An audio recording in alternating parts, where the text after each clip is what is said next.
Well, let me tell you guys some things that you already know. We're at the halfway point of our season, and as I tell you, we evaluate every part of it, whether it's coaching, whether it's staff, whether it's philosophy, whether it's process. We've had some challenging moments in the first half of the season, and as a result, I've made some tough decisions and significant moves internally. And as you guys know, when I make moves internally, I don't like to talk about them. There are things that are in-house that will, I think I've earned the right to be able to make these decisions and changes at all the different levels. I mean, we see it when a guy goes from second team to first team, or a guy goes from a first team to a second team role. And that's the great thing about being here at Maryland and having endured and been through building and growing the program. When I think about these decisions that I've had to make the last couple of weeks, when you look at the program from a holistic standpoint, the first thing I talk about and think about is grit.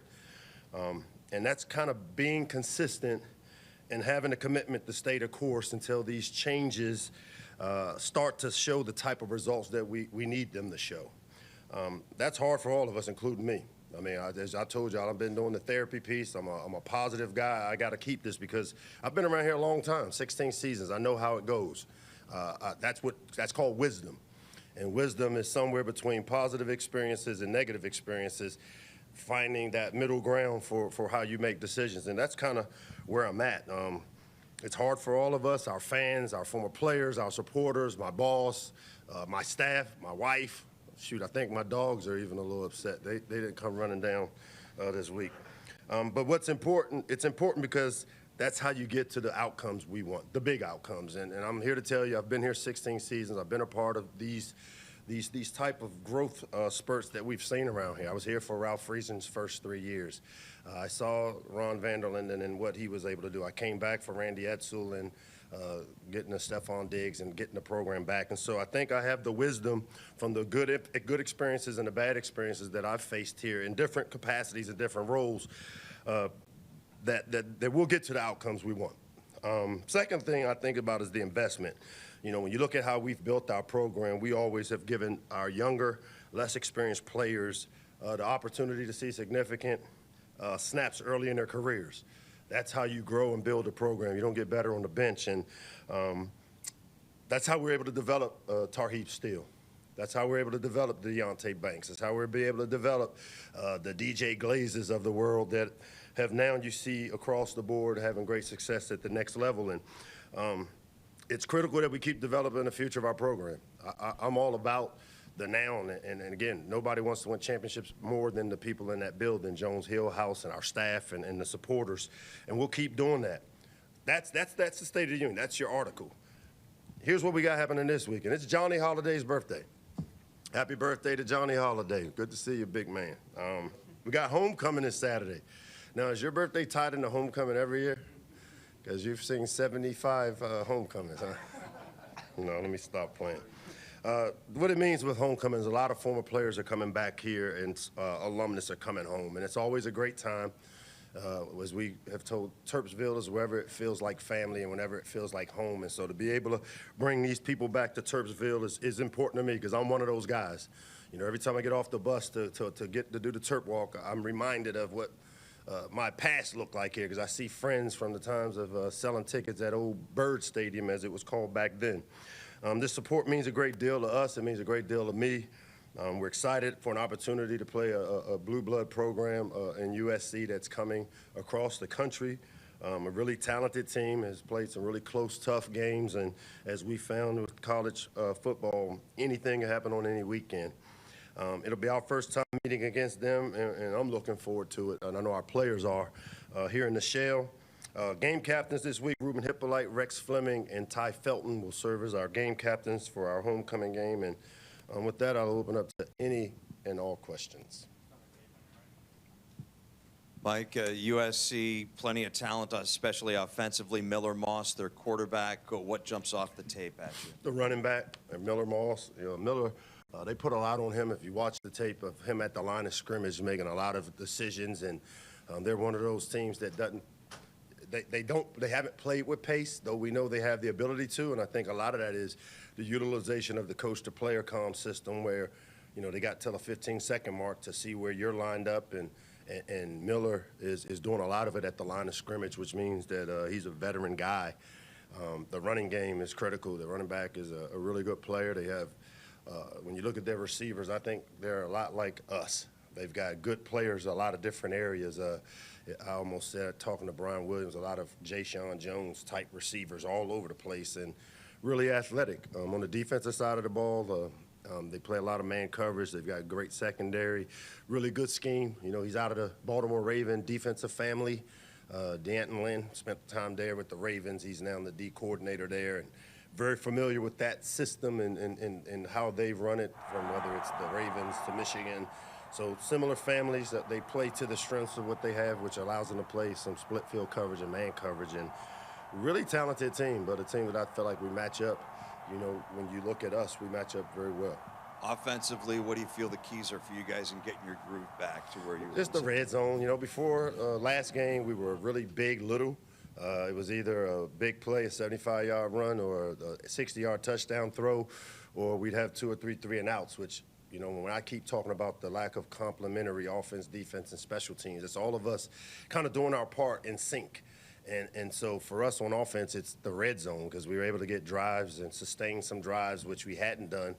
But then we buckle down in the red area where, to me, typically the run game is what you like to hang your hat on. And, our Achilles heel has been our inability to run it when we want to or need to, as well as to minimize the big plays that we've seen affect the momentum of games. Hey, Mike, obviously with the understanding that the goal every week is to go 1-0 each week. When you look at the big picture, if you do, how much has that been part of the discussion, knowing that it's halfway through the season, time is maybe running out to get to where you want to go to get to the bowl eligibility, all those kind of things, with the schedule being really tough down the road? Yeah, we haven't looked at it that way. I know at the end of one of my press conferences, I was talking about going out to L.A. because the one thing people have to do, we have to work ahead for travel, and they ask me questions, and now I'm thinking, and it goes to show you that I'm kind of one-track minded, and I can't. The transactionalness of how the sports are being valued and viewed, I came here big picture thinking, open my big mouth. Everybody's, shut up, Locks, about competing for championships. I promise you, we've got a really good football team. And through the wisdom that I've gained from the great experiences and negative experiences, whether it's here at Maryland, being a part of winning at a place like Bama and understanding that, there's nobody in that building that's panicked. And I promise you, this isn't not acting. This is what makes us us, the authenticity of being able to say, here are the issues, these are the decisions that have to be made, make the decisions, and then have the grit to allow them to take shape. And that's what we're doing. And when you look at the turnovers from last week, How the turnovers from last week, how much has that been addressed, or how is it addressed? That's where, again, when you talk about having standards of not watching the scoreboard, it's a one-score game against a really good team at 17-10 with 13:42 in the fourth quarter. When you start watching the scoreboard, when you play inexperienced players, they start pressing. We had an atrocious interception. Preston Howard came off, one of our better younger players, to put 2 on the ground, and just in his mind, Coach, I'm trying to make a play. And you know what? The wisdom of that for me is I got to let him make a play. I've seen the ball thrown over a few of our young DBs' heads over the last 6 years, and they end up first-round draft picks or third-round picks playing at the next level. And that's a process. It's like that oak tree. It's the sapling. It's a little branch, little thing, and then some of them make it to become big oaks, and some of them don't weather the storm. Well, this team, Coach Locke's coach team, will weather the storms here. And the last one is any update on Dante's status?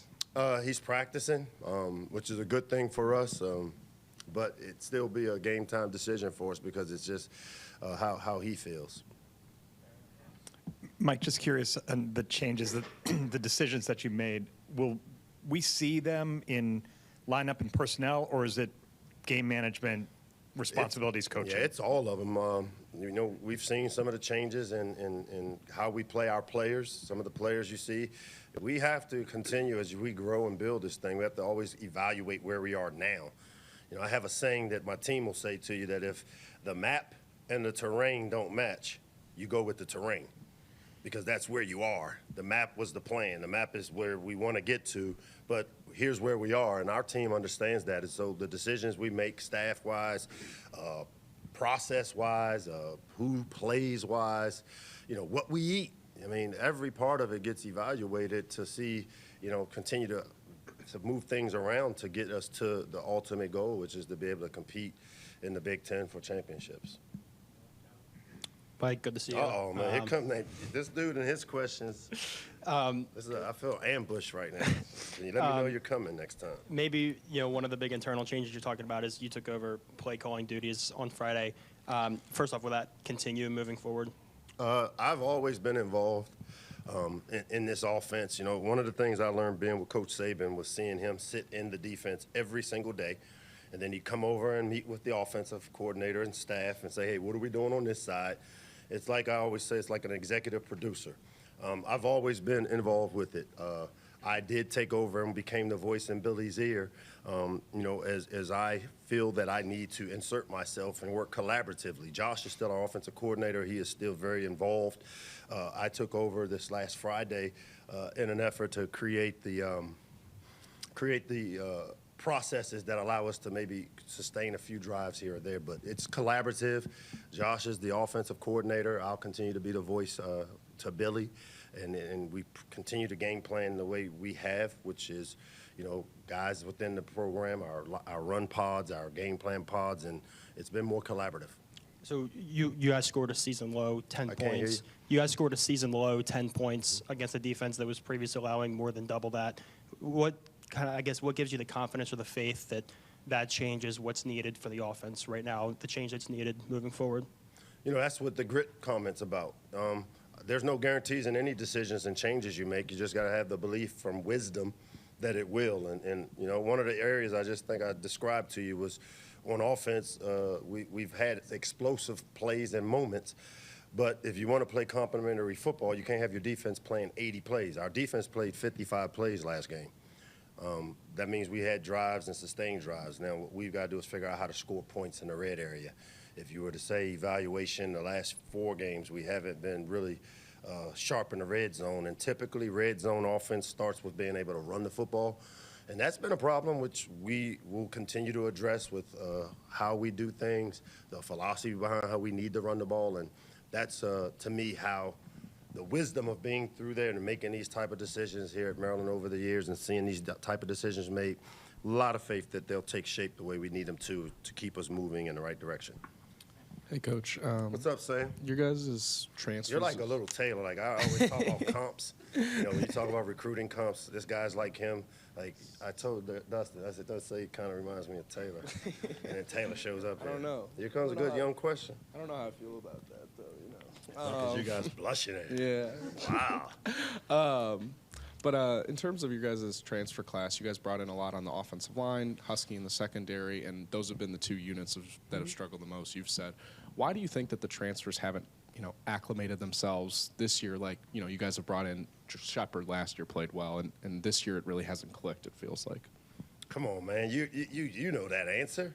You bring in Jaquan Shepard and he paired with Tarheeb Steele that's played 3 or 4 years. Here, we've had to make changes where we put, I think, 4 O-linemen, 4 DBs at the next level. Guys like Gottlieb and Yeje's on the practice squad for the Raiders, I guess they're called. When you bring in 5, if you look at the Breakfast Club up front, Andre Roy is going to have a degree before he has 12 starts. He's going to graduate next June, and this is his first time on the field playing continuous. Ike Bunyan was a defensive lineman that we moved over to play left guard because it gave us a chance to develop some of the younger players and not throw them in the deep end of the pool. Josh Kaltenberger comes over from Purdue, right guard. We have a guy that didn't play at Georgia but was really talented enough to get recruited there that we were able to bring in ball. We play money ball and bring Alan Haran up from Shorter, very much similar to what we did with Corey Bullock, who happens to be on the practice squad for the Ravens. Those things you don't grow up wise. You have to go through the experiences together. That's what we're doing. I really like it. If you think of the future of that and then you think of the guys behind them, the Hershey's, the Therese Davis, who as a true freshman was our player of the game on offense last week. He came in and played his tail off as a true freshman competing in the Big Ten. Just think of that. So you can't compare apples to oranges when you bring in one guy and maybe insert or two, but we've got 5 new guys up front. We've got two new starters, all four of the 2 deep guys are new at the corner position. That's where that little sapling, they're weathering some storms, very much like a Tarheeb Steele, a Deontay Banks, and some of these younger players that have came through our program and built this expectation up for us, and that's what we're going through. Yeah. Well, it's clicked great for him. Husky plays safety for us, and Glenn Miller's a safety. We've moved Husky there because of Dante trade. I don't know how many snaps you have Husky down for, but I know for us, Husky is one of our leaders in interceptions. He's actually strengthened the secondary by us being able to move him. Personnel dictates that on defense because when they run the ball and play with big people, we try to match personnel to get bigger people in the game. He is a starter for us, so when we think of him, it's his lack of snaps didn't come from him not making plays because he obviously has been one of the top guys in terms of interceptions in the country. So I would say that he's also a first-time player in our system. It takes a little time. Hey, Mike, how's it going? What's up, George? Kind of a follow-up to Sam's question specifically about the offensive line. You know, your biggest successes here, the seemingly most sustained success comes when that unit is solidified and taken care of. You've got 3 different guys in that room in terms of coaching, and you've added voices in there to help. Is it too many voices in the room, or is it just Who these said guys? I've added voices? Because you have staff don't mean you have voices. We have full-time coaches that are paid to do full-time jobs. We have assistants that are paid to be assistants. I'll cut that question out short. That there's the voice of how it works. The same recipe that is used at some other places that are winning games. And we kind of know how to organize the voices, so they're not hearing a lot of voices. And you've talked a lot this season and in the past about player-led culture in a time when it feels like for this season you're at a low point. Are you seeing those same guys who were leaders going into this season stepping up now and trying to rally the troops, so to speak? No, I think the best thing about it is I haven't seen a difference. I think the chaos that's going on around our program is more external than internal, and it's just because of how we do things. We don't ride the wave and emotions a lot. I try to make sure our approach is really consistent because one of the things I've learned raising kids, and I always go back to it, is consistency is the key for raising kids and creating habits. And so we don't jump around and, this week we're at an all-time low. No, we evaluate the terrain. We've got a map and we've got terrain. Well, the terrain says these are the decisions we got to make now. I kind of grew up watching Vanita Locksley manage the terrain. I've kind of been through some storms, and as a young sapling here, I've seen some storms through Maryland football over the years, whether as a fan, as a kid, scalping tickets, losing money because we didn't get enough people to come in, or whether it's leading the program when I get off the bus and saying, how can I get more people to come? And I love this challenge. I love this job. It's a great situation for me, and our team's excited. So we don't ride the wave. Coach, the last 2 games, it seems like, just as an observer who's not an expert on football. Come on, you're an expert, Bruce. You've been here a million. I'm an observer. Dante Trader goes out, and from the moment he went out, it just seemed something was missing on the defense, and hopefully he's back. What does he bring to the defense? We know he's a leader. We know how cerebral he is. What does he bring? How much was he missed in those 2 games? He's a quarterback of our defense, but Bruce, because you have been around here a long time, I don't really care about all that. Like, I don't care that Dante wasn't available because my job is to make sure number 6, Brandon Jacobs, who had a chance to go anywhere in the country, is prepared to go in and play when he has to. And, we do that around here. Dante's an integral part of it because of the wisdom and experience he's gained from his time under the fire. I mean, they've all gone through this part of it, and there's no doubt having him back there helps us, makes us better, which is why it allowed us to move a Husky from corner to safety and Glenn to go down to a natural position of the star and strengthen us, contrary to Sam's question. But Dante is a valuable piece of it that's, you know, his experience you just can't buy. And that's the part when I keep talking about wisdom and the importance of understanding, you know, there's a gift in some of the things that have happened the last couple of weeks that, as I told you after the game, that they seem, you may not see the impact of them yet, but they're coming. We got a good team, and I still believe it, and they'll be coached up. Coach, You do good questions, too. See, when I give one guy compliments, I got to make sure I give everybody thank you, compliments. Coach. So I appreciate that. Sam has really got my man crush on Sam, and he's like feeling good about himself. Coach, but now 0-3 in Big Ten play, how do you continue to instill confidence in the team that you'll get to where you want to go to, and where, like you said, where is that you want to be? By not looking at it collectively. We just got to measure the terrain. I'm going to keep going back to it. We know what the map was and where we want to go. But when the map and the terrain aren't matching, you better go with the terrain or you end up in somebody's river. We got a Mike Boy question. There we go. Now, he wants me to tell him he has good questions too. Oh, man. Mike. So you mentioned in the beginning, obviously this is homecoming. A guy who, so to speak, had a homecoming was Jalen Husky, Sam's guy.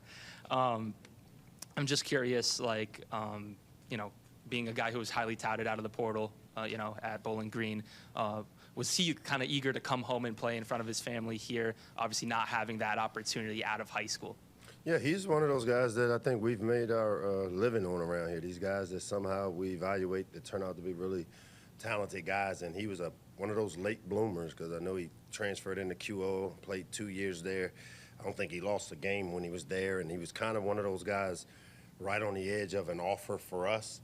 Went to Bowling Green, developed into an all-conference player, and then, I mean, it was not easy to get him to come home because he had a lot of opportunities to go. I mean, I know sometimes we walk past that middle of the garden where it's all that wisdom and we think about what we don't have and what we would want, but he was a tough get for us to stay home, and I think he saw the value of coming back here, and he continues to see it because he's benefited our program in a lot of ways, and we've also helped him, and that's what makes this program a little bit different. That's why we get some homeboy discounts on guys to come here because we got a little different feel that I think kids understand that they're going to be developed not just to be great players but good people as well. Thank you, Coach. Thanks, guys.